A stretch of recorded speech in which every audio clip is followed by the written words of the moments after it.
শিক্ষক সম্মেলনে অধ্যাপকদের জন্য জোড়া সুখবর ঘোষণা করলেন মুখ্যমন্ত্রী। শিক্ষাক্ষেত্রে সব শূন্য পদ 6 মাসের মধ্যে পূরণ করা হবে। পাশাপাশি শিক্ষকদের অবসরের বয়সসীমাও 60 থেকে বাড়িয়ে করা হলো 62।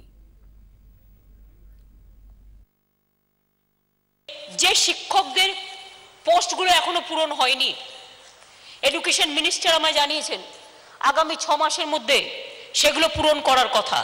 তাহলে কি হবে? অনুমোদিত পোস্টগুলো পূরণ না করলে ক্লাসের টিচার না থাকলে ক্লাস হয় না।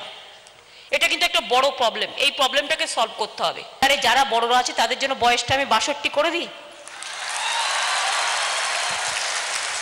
নতুন এবং পুরাতন সকলকে নিয়েই কিন্তু শিক্ষা তৈরি হয়।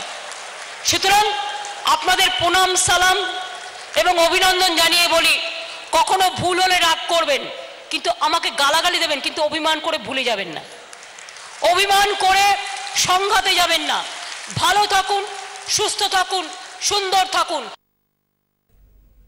আমাদের সঙ্গে এই মুহূর্তে স্টুডিওতে উপস্থিত রয়েছেন দুই অতিথি। রয়েছেন অধ্যাপক দেবাশিস সরকার এবং শিক্ষক বিজন সরকার। আমি প্রথমে দেবাশিস বাবুর কাছে আসি। দেবাশিস বাবু, বিভিন্ন ক্ষেত্রে আমরা দেখেছি যে সরকারের যে অবস্থান সেটার সমালোচনার সুর আপনার গলায় শোনা যায়। অন্তত আজকে মুখ্যমন্ত্রীর যে ঘোষণা, সেটা তো সমালোচনা করার কোনো অবকাশ নেই নাকি? না, আমরা মন্দ কাজের সমালোচনা করি। সরকারের সমালোচনা করা, তৃণমূল কংগ্রেসের সমালোচনা করার থেকেও যে বিষয়টা গুরুত্বপূর্ণ সমালোচনার ক্ষেত্রে আসে, সমাজের ক্ষেত্রে যদি মন্দ কিছু ঘটে সমালোচনা করছি এবং আগামী দিনেও মন্দ কোনো ঘটনা ঘটলে সেটা নিশ্চয়ই করা উচিত, সেটা সমাজের স্বার্থে করা উচিত। আজকে রাজ্যের মাননীয় মুখ্যমন্ত্রীর যে সভা হয়েছে এবং রাজ্যের উচ্চশিক্ষা দপ্তরের তরফ থেকে আমাদের সরকারি কলেজ শিক্ষক সমিতির সংগঠনকে অনুরোধ করা হয়েছিল সবাই উপস্থিত হওয়ার জন্য।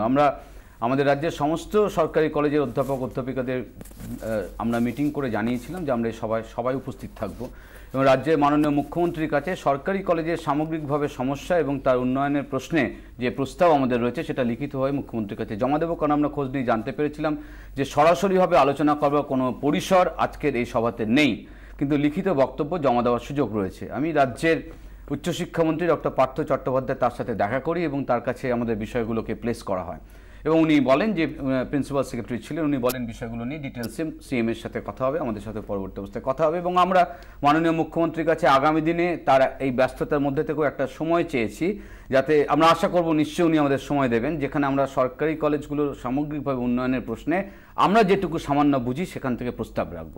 আজকে মাননীয় মুখ্যমন্ত্রী যে সমস্ত ঘোষণাগুলো করেছেন সে প্রতিটি ঘোষণাই, তার মধ্যে কিছু কিছু ঘোষণা সরকারি কলেজ শিক্ষকদের ক্ষেত্রে প্রযোজ্য নয়, কারণ আমরা ইতিমধ্যে হেলথ স্কিমে রয়েছে, কিন্তু government aided college, university teacher এবং পার্ট টাইম শিক্ষক তাদের ক্ষেত্রে এবং নন টিচিং স্টাফ তাদের ক্ষেত্রে বিভিন্ন ধরনের হেলথ স্কিমের কথা উনি বলেছেন। ইনক্লুশন হয়েছে, ফলে নিশ্চিতভাবে স্বাস্থ্য বিমার ক্ষেত্রে এটা একটা উল্লেখযোগ্য বিষয়। রিটায়ারমেন্টের বিষয়ে শূন্যপদ পূরণ, এগুলো ক্ষেত্রে উনি কথা বলেছেন। আজকের প্রত্যেকটি ঘোষণায় খুবই উল্লেখযোগ্য, কিন্তু দুটো বিষয় আমরা প্রত্যাশা করেছিলাম, হয়তো আরও অনেকেই প্রত্যাশা করেছিল, যে একটা অত্যন্ত স্পর্শকাতর বিল আপনারা জানেন যে বিধানসভায় গত কয়েকদিন আগে বিশেষ অধিবেশনে পেশ করা হয় এবং একটা বিধানসভায় বিলটা পেশ করবার পর সেটা যখন আলোচনা শুরু হবে সেই মুহূর্তে মুখ্যমন্ত্রীর নির্দেশে মাননীয় উচ্চশিক্ষামন্ত্রী সেই বিলটাকে তুলে নেন।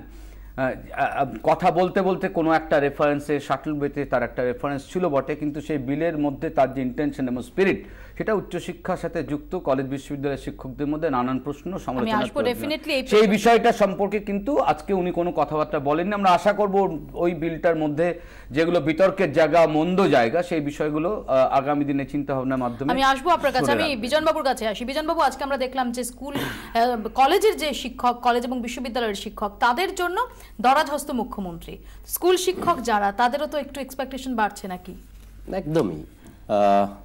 আমাদের রাজ্যের কোনো মুখ্যমন্ত্রী প্রথম বোধহয় এইভাবে বসলেন অধ্যাপকদের সঙ্গে, সরকারি বা বেসরকারি যাই বলুন না কেন, এবং বিশেষ করে বিশ্ববিদ্যালয়ে এই বসাটা আমার কাছে খুব গুরুত্বপূর্ণ মনে হচ্ছে একটা কারণে, যে দেখুন রাজ্য সরকার তার শিক্ষা নীতি কি হবে, তারা কি চাইছেন সেটা খুব গুরুত্বপূর্ণ। এবং সব থেকে বড় কথা, রাজ্যের সরকারি কর্মচারী যারা, তারা যেমন ভাবে বলেন যে তারা ঘুরতে যাওয়ার একটা স্কোপ পান, সেটাও কিন্তু এবার দেওয়া হয়েছে 10 বছরে। হ্যাঁ, এলটিসি 10 বছর এবং 20 বছর পরে তারা বিদেশেও যেতে পারবেন।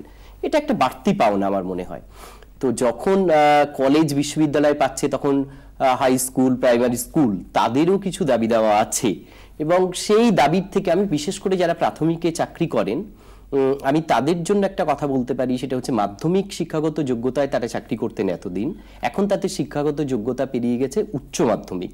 এই উচ্চ মাধ্যমিক যখন তাদের শিক্ষাগত ন্যূনতম যোগ্যতা, তাদের স্কেলটা চেঞ্জ করা দরকার। এখানে যখন আপনি এই বেতনের প্রসঙ্গে এলেন, আমি একটু আজকের এই ঘোষণার পরবর্তী সময় যেমন আমরা দেখেছি যে পার্ট টাইম শিক্ষক যারা, তাদের জন্য একগুচ্ছ ঘোষণা ছিল, কিন্তু বেতনের যে জায়গাটা নিয়ে তাদের মূল আন্দোলন ছিল সেই ব্যাপারে নিশ্চুপ না।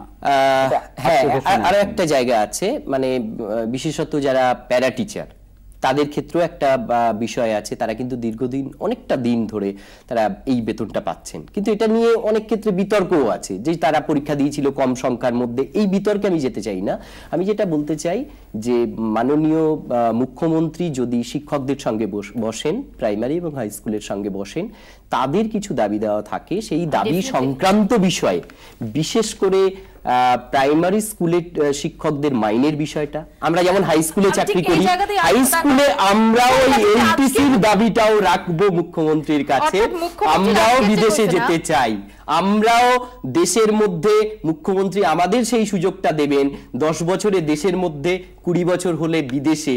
আমাদেরও ইচ্ছে করে যে সরকারি কর্মচারী আজকে দেবাশিস দ্বারা যেমন যাচ্ছেন, ঠিক তেমনি আমাদেরও সেই সুযোগ দেবেন মুখ্যমন্ত্রী, এবং মুখ্যমন্ত্রী নিশ্চিত করে সে সুযোগ দেবেন, আমি বিশ্বাস করি। আমি এখানে একটা বলি, বিজন আমার সাথে একমত হবে, যে এটা একটা প্রথম অভিজ্ঞতা, একদম ঠিক, এটা একটা প্রথম অভিজ্ঞতা যেখানে নেতাজি ইন্ডোরের মতন একটা বড় সভায় রাজ্যের সমস্ত কলেজ বিশ্ববিদ্যালয়ের অধ্যাপকরা জমায়েত হলেন রাজ্যের মাননীয় মুখ্যমন্ত্রী কি বলবেন তাদের উদ্দেশ্যে এটা শোনার জন্য। এটা প্রথম অভিজ্ঞতা। কিন্তু রাজ্যের মুখ্যমন্ত্রীর সাথে অধ্যাপকদের মিটিং, আলাপ আলোচনা, সমস্যা নিয়ে চর্চা করা, দাবি পেশ করা এবং দাবি কখনো মেটা কখনো না মেটা, এই অভিজ্ঞতা আমি আমার সরকারি কলেজ 26 বছরের যে চাকরি জীবন, তাতে আমরা যেরকম রাজ্যের প্রাক্তন মাননীয় মুখ্যমন্ত্রী জ্যোতি বসুর সাথে সরাসরি একাধিকবার রাইটার্স বিল্ডিংয়ে মিট করেছি সমস্যা বলতে এবং সরকারের ভাবনা বোঝবার জন্য।